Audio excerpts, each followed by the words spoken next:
दोस्तों, आइए जानते हैं पृथ्वी पर मानव की उत्पत्ति कब और कैसे हुई। इसे जानने के लिए हमें करोड़ों साल पीछे जाना होगा और डायनासोर के उस अंतिम दिनों को करीब से देखना होगा। दोस्तों, आज से लगभग 6.5 करोड़ साल पहले धरती पर मौसम सामान्य था। चारों ओर सूरज की रोशनी बिखरी हुई थी। लंबे लंबे पेड़ों से टकराती समुद्र की ठंडी हवाएं और चारों तरफ डायनासोर के चीखने चिल्लाने की आवाजें आ रही थीं। जब ये डायनासोर आराम से धरती पर अपना जीवन बिता रहे थे, तब 10 करोड़ साल पहले ही इनकी किस्मत लिखी जा चुकी थी। 10 करोड़ साल पहले एक छोटा एस्टेरॉयड का टुकड़ा जो दूर अंतरिक्ष से आ रहा था, वह पृथ्वी से लगभग 20 करोड़ मील दूर मंगल और बृहस्पति के बीच क्षुद्र बेल्ट में घूम रहे एक बड़े एस्टेरॉयड से जा टकराता है। दोस्तों, इस टकराव से उस बड़े एस्टेरॉयड की दिशा बदल जाती है और वह क्षुद्र ग्रह बेल्ट से निकलकर सीधे पृथ्वी की ओर 22,000 मील प्रति घंटे की रफ्तार से बढ़ने लगता है।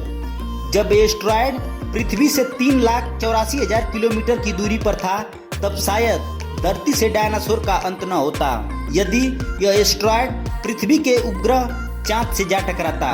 लेकिन नियति को कुछ और ही मंजूर था।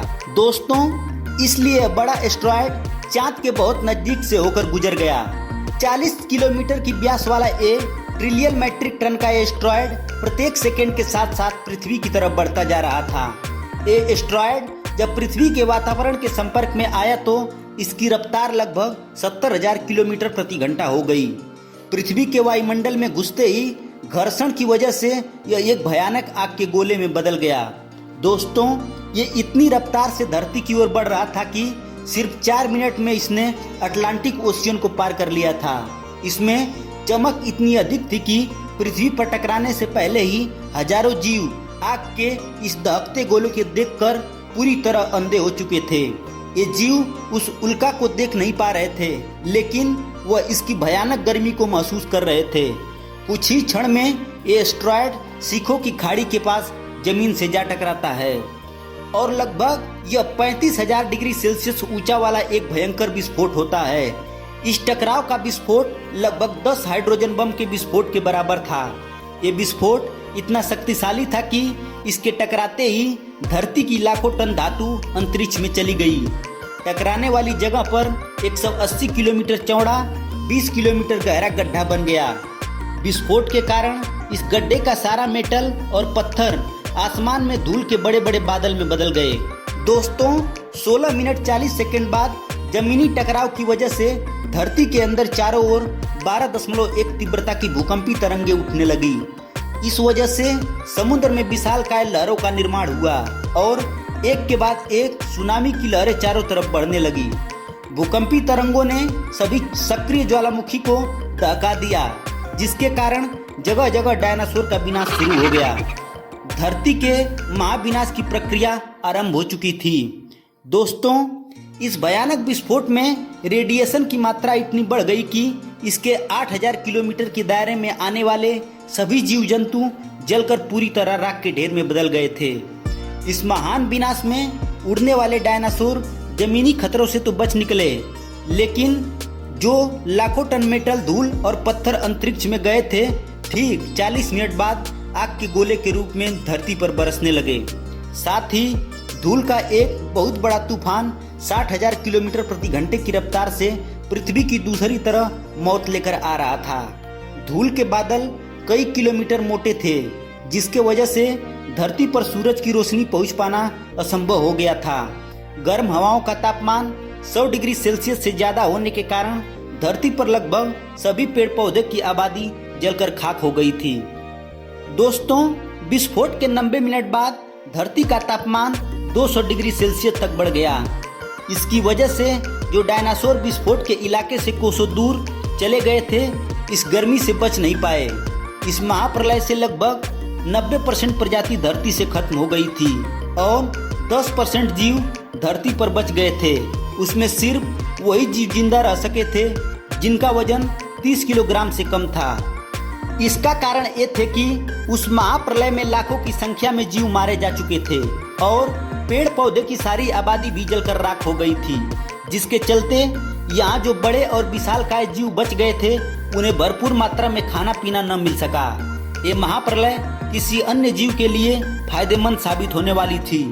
धरती पर डायनासोर का अंत एक छोटी प्रजाति के लिए एक सुनहरा अवसर लेकर आया और वह प्रजाति थी मेमल्स।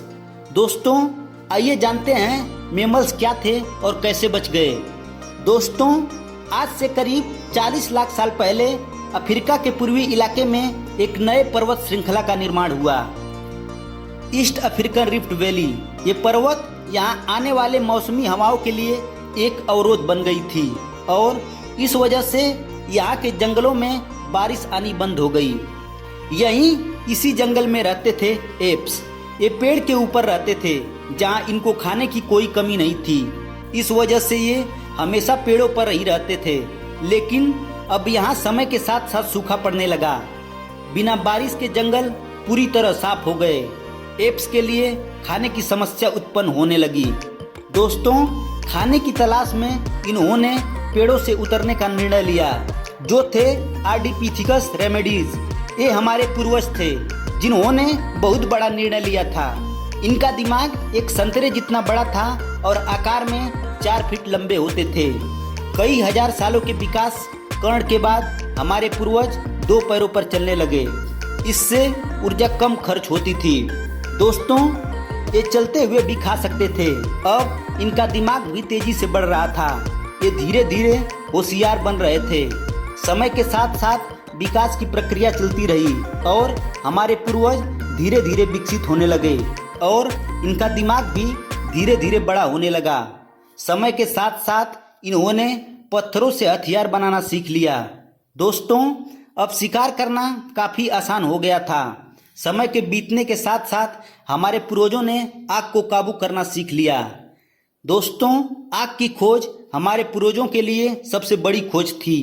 ये उन्हें गर्मी, रोशनी और अंधेरे में सुरक्षा देती थी और उसी वजह से अब परिवार भी बनने लगा था। हमारे पूर्वज अब साथ साथ रहने लगे थे। आग में पका मांस चबाने में कम ऊर्जा खत्म होती थी और इसी वजह से ये ऊर्जा अब उनके दिमाग में खर्च होने लगी। हमारे पूर्वजों का दिमाग अब काफी बड़ा हो चुका था। दोस्तों, इस तरह से हुई थी हमारे जीवन की शुरुआत। धन्यवाद।